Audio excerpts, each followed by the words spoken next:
Wow. Wow. Wow. Wow.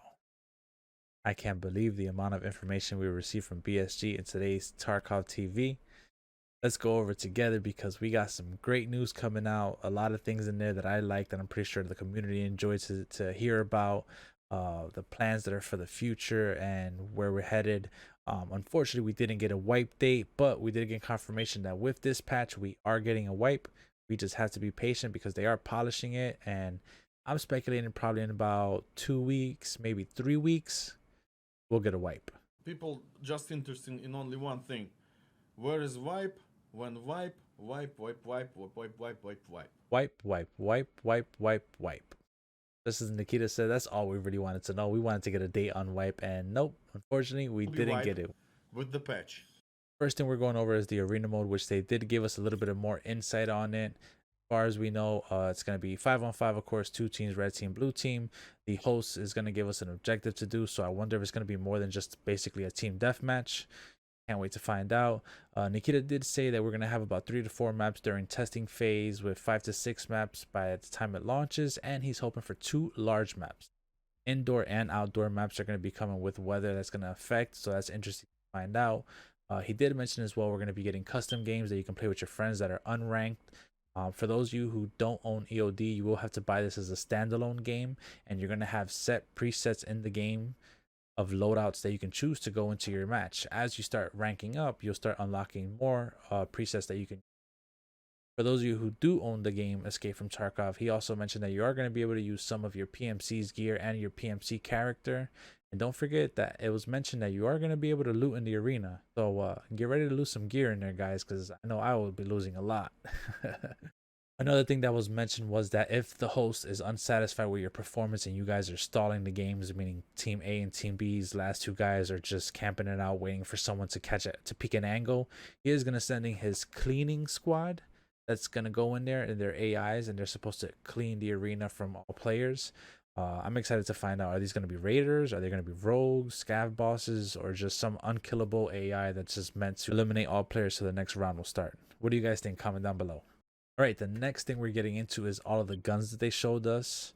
They did show us the Benelli M3 shotgun, which is going to be able to shoot in pump and semi-automatic, which is pretty dope. I saw it and I was like, wow, that's nice. I like to use shotguns mostly early wipe, and this is going to be interesting if you get your hands on it. Another gun they showcased to us today was a G36. It looked nice.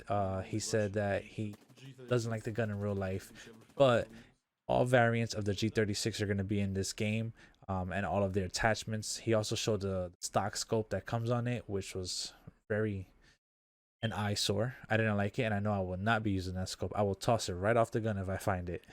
They did show another gun say which caught my attention was the RD704, which is calibered at 7.6239. My guess is that this is to combat the mutant meta. We're gonna wait and find out when it comes out, but they did show it. They shot it around. It sounded good. The mag that it had in there, cause it was a new mag that's gonna be introduced into the game. It looks like you can, I guess, count how many shots you have left in there. I'm excited to try this out because I do enjoy building the AKs in this game, especially the 7.6239s. You know, they're nice. The MP18 rifle that shoots 7.6254 was shown. The first time I played with this gun was in DayZ, and I didn't like it because it was a single shot gun. But it will be fun for some custom games, you know, playing that one in the chamber style method, where you get one shot and you gotta reload. Grenade launcher was shown as well today, the MGL. Nikita says it's gonna be super rare. The only way to get it is from Big Pipe, the rogue boss himself. It's not gonna be available to trade in the market, and no traders are gonna have it for sale. I wonder if people are gonna be learning Big Pipe spawns and farming them. Is he always gonna spawn with the MGL? Is he gonna have different weapons that he spawns with? You know, this things that can change up gameplay if someone's able to farm MGLs off of Big Pipe the entire day that they're on. We see here flares. Flares were spoken about before, and now we see them in action.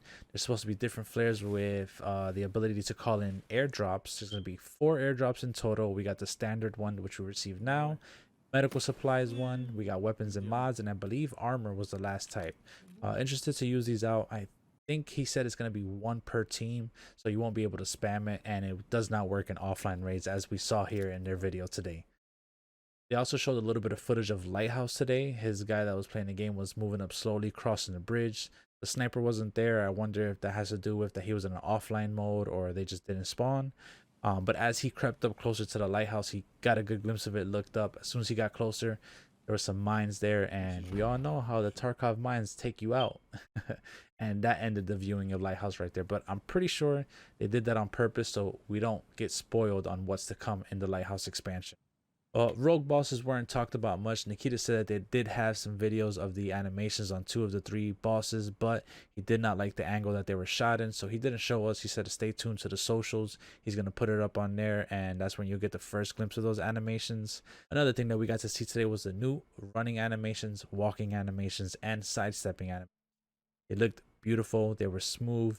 I did like the fact that depending on how long your gun was, what kind of run your guy was going to be doing. When it's in first person mode, you can see the gun swing and the guy kind of leaning into it during a run, like if you're running at full speed.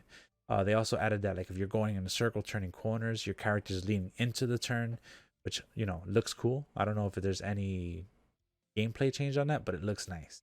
Co-op mode was briefly touched, but it is available. It's going to be a co-op offline mode for anyone who is an owner of the EOD edition, which kind of sucks. If your friend purchased the standard edition and he wants to learn the game, he's not going to be able to play offline co-op with you. That's kind of like a paywall for offline co-op for people who want to learn the game. So I'm kind of on the fence if that's a good idea or not. Let me know what you guys think below.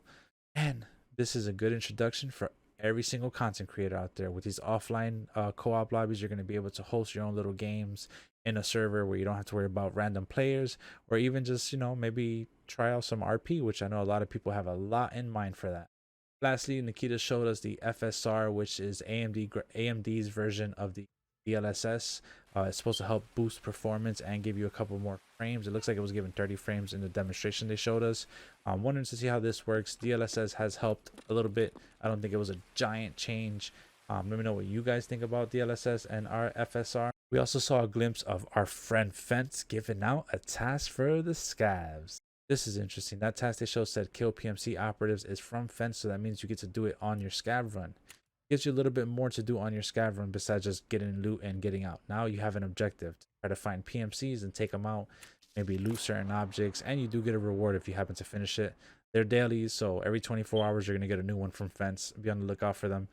Nikita also mentioned that there was a lot they didn't show us, more guns they didn't show us, items they didn't show us, and new tasks that are coming with this patch. We know some of the items that are coming out are these new streamer items that he's been teasing on Twitter, and they look amazing. Can't wait to pick them up in game.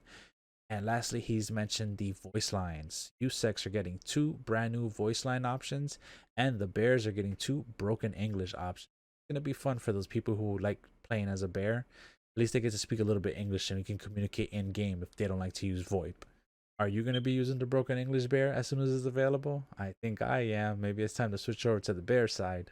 In conclusion, we didn't get much information on Streets, which I know some people were anxious to hear about. Wipe wasn't getting a confirmed date. Nikita just said to stay on the lookout for the pre-wipe events, which normally last for about a week and a half. There isn't a public release date for arenas. He said it's going to go into testing first. The people who are on the ES servers are going to get access to it, and then they're going to work on it. So I'm kind of thinking that arenas is going to launch with Streets, which is what they kind of mentioned back in the past.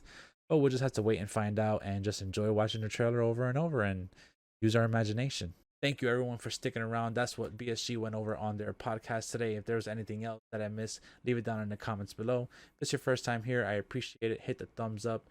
We stream on YouTube every Monday and Tuesday. We play Escape from Tarkov and other survival games like Marauders and The Cycle, which we played the other day for the first time.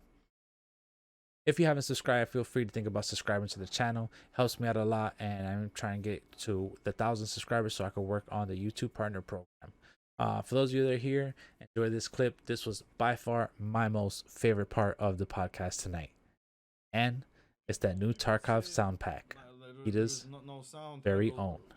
Check it out. Do the sound for you. Oh, вперед, ребята! Что там было? Давайте, задайте жару. Граната! А у нас первая кровь, ребята.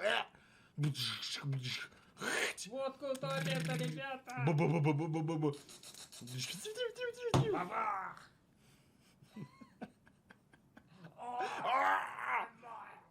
Водка в туалет, ребята!